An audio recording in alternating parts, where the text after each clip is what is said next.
Continuous cloud-to-ground lightning is occurring.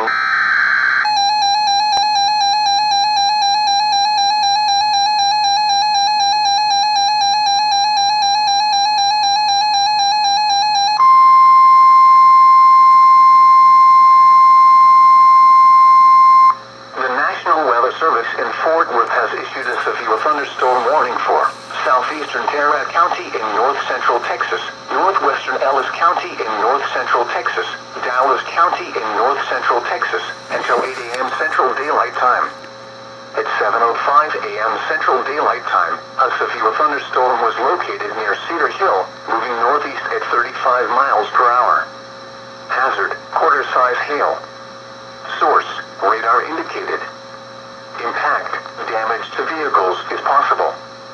Locations impacted include Dallas, Arlington, Garland, Irving, Grand Prairie, Mesquite, Carrollton, Richardson, Mansfield, DeSoto, Cedar Hill, Duncanville, Lancaster, Waxahachie, Farmers Branch, Bog Springs, University Park, Midlothian, Seagoville, and Addison.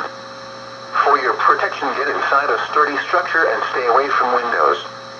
Continuous cloud-to-ground lightning is occurring with this storm. Move indoors immediately. Lightning can kill.